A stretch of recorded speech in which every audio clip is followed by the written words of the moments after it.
We think of the Nobel Prize in Literature as an institution that has played a crucial role in the constitution of a global literary field in the 20th and 21st centuries. An institution that bundles diverse cultural practices in distinct communities of practice and serves to render literature comparable on a global scale. We want to start out with a quote. In 2018, there was a gap year in Stockholm. No Nobel Prize in Literature was awarded because of a Me Too related scandal. Maybe you all remember this. In this context, the famous literary critic Tim Parks wrote an article in the New York Times, essentially claiming that the real scandal of the Nobel Prize is the very existence of the prize itself. We think this assessment is interesting for several reasons, also because it stands in sharp contrast with how the Nobel Prize is viewed in recent scholarship on world literature. Pascal Casanova, for example, who has written a path-breaking book on this subject, places emphasis on the almost unanimous belief in the universality of the Nobel Prize for Literature. In our project, we are basically taking sides with Casanova, but we do think that the points made by Tim Parks are worth paying attention to. This is why we want to dwell for a moment on the analogy between literature and sports and the question of comparability. In the early years of the Nobel Prize, it was repeatedly referred to as a world prize, Världspris, Weltpreis in the Swedish Academy. By the same token, the newly elected Academy member Carl Bildt wrote in a letter to the Academy's permanent secretary in 1902 that this prize should have a universal character. This claim to universality, however, was and still is today seated within a conceptual framework characterized by a complex interplay of internationalization on the one hand and nationalization on the other. Adopting a term coined by Gerd Somsen, we call this Olympic internationalism. Somsen uses this term in a somewhat different context. He is analyzing conceptions of internationality in the sciences and not in literature. In the 19th century, the scientific pursuit of knowledge began to be associated with patriotic values. This does not mean that the scientific claim to validity itself was being nationalized. Rather, scientific accomplishments were increasingly being presented in terms of national prestige. This scientific nationalism developed into an Olympic internationalism in the late 19th century, as the international scientific community was increasingly institutionalized by means, for example, of international conferences and unions. So what's important here in our view is that internationalism and nationalism go hand in hand. Since national achievements had to be measured by an international standard, scientific internationalism was not a counterforce to nationalism, but effectively channeled and facilitated it. In this sense, science and sports work in similar ways around 1900 in terms of internationality. The complex interplay of internationalization and nationalization, which has already been outlined for the early years of the science prizes, must still be traced in a more detailed way for the history of the Nobel Prize in Literature. But we assume that the institutionalization of the Nobel Prize in Literature had a function quite similar to the institutionalization of the international scientific community. In the following, we would like to focus on just one cultural practice by which this interplay of internationalization and nationalization can be traced, and that is the compilation of lists and tables. This practice of comparing can be observed in a number of different contexts, starting with the Swedish Academy itself. In 1902, the Nobel Prize Committee started to record the number of nominated authors and also nominees sorted by nationality. 1905, their table looks like this. And we want to ask, which function did these tables serve in the day-to-day work of the Nobel Prize Committee?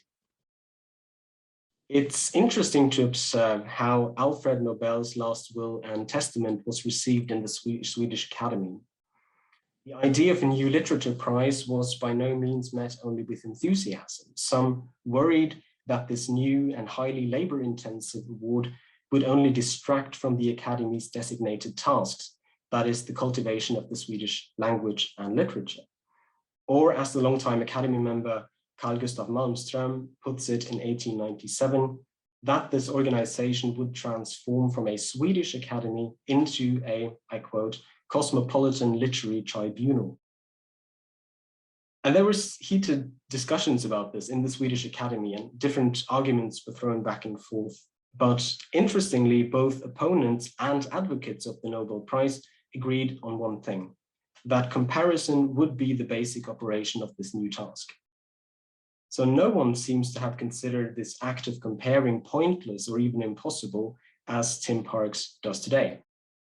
The universal character of this World Prize now did not exclude thinking in terms of nationality. As early as 1902, a negative heuristic came into play that can be observed again and again in the following years. After giving the award to Celui Prud'homme in 1901, it could not be awarded again to a Frenchman. This would undermine this universal character. Within the Academy, the members spoke of a successive circulation in different nations.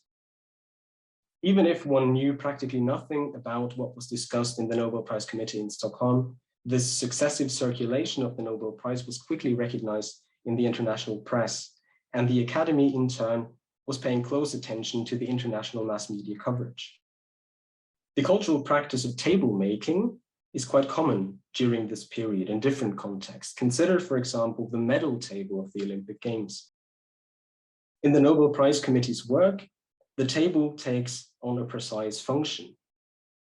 It does not only record the national distribution of nominated authors and nominees, but also feeds into this negative heuristic that determines future awards, in the sense that the literature prize cannot be awarded to the same nation over and over again. This heuristic seems to be based on the assumption that there exists a certain number of national literatures of equal value, whose achievements should all be taken into account sooner or later. So the lists and tables kept by the Swedish Academy are grounded in a complex system of presuppositions that in practice and without adherence to the statutes guide future decision-making. Culture appears as a universal category that allows for comparison between individual events and between individual value hierarchies, the tertium comparationis being in this case cultural achievement. The further conclusions drawn from this national distribution of the Nobel Prizes rest not only on the assumption that the prizes have been awarded justly, which testifies to a considerable collective belief in the institution. They also rest on the assumption that literary works, for example, are in fact firmly anchored in a certain culture. So in this sense, we can reply to Tim Parks.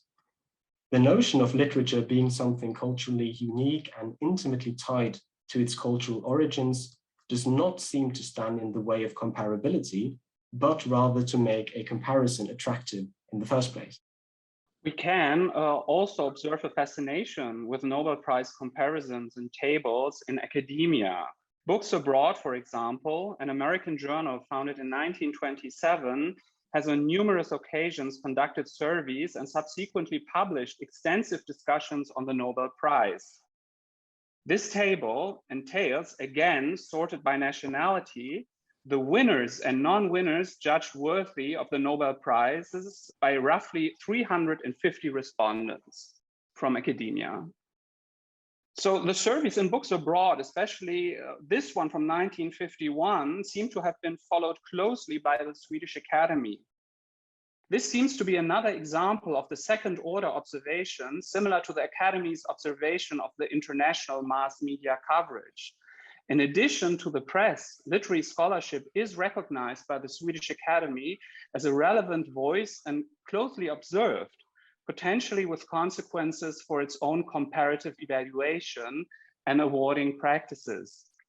Several of the non-winners judged worthy in Books Abroad in 1951, so in the table that you are looking at right now, did actually win in the following years.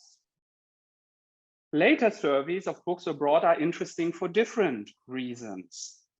Again, the main theme in these issues is the comparison of prize-winning authors with those who have remained empty-handed. But what is new here is that it combines normative aesthetic evaluation with a reflection on the Nobel Prize as a social and historical phenomenon and as a product of the media. So when one of the contributors writes that the international competition for the gold medal of the Nobel Prize in Literature is as strong as the sporting rivalry for the gold medal at the Olympic Games, the analogy makes it very clear that the Nobel Prize in Literature, from the perspective of many observers, is never awarded simply to individuals, to individual authors, but also to geographical, political, cultural, and linguistic contexts of their origin. To the extent that the Nobel Prize within the framework of an Olympic internationalism cannot avoid doing more and very different things than simply honoring individual authors, it seems different from other literature prizes. Nobel Prize tables are, in our view, not merely an accessory. The tables we have presented to you today may seem somewhat far from literature, but that is precisely their point. These tables and lists allow us to trace the mechanisms of comparing that have been attention defining for different actors involved with the Nobel Prize in Literature. We echo here a distinction made by literary historian Francesca Orsini, who differentiates between thick and thin knowledge with regard to the circulation of world literature. Orsini, who has primarily worked on Asian, especially Indian literatures, points to the fact that in many cases, not only substantial knowledge, but also superficial familiarity can shape the perception as well as the everyday dealings with world literature. So as far as the Nobel Prize goes, the knowledge involved is as thin as it comes. If one only learns the names of the laureates and a few other facts, such as their nationality, through the press, but has not read a single text and perhaps never will. But in return, this thin form of knowledge travels very fast. So the tables we have discussed show that the global circulation of this thin knowledge has played a significant and we think decisive role in making the Nobel Prize in Literature a world prize in the 20th and 21st centuries.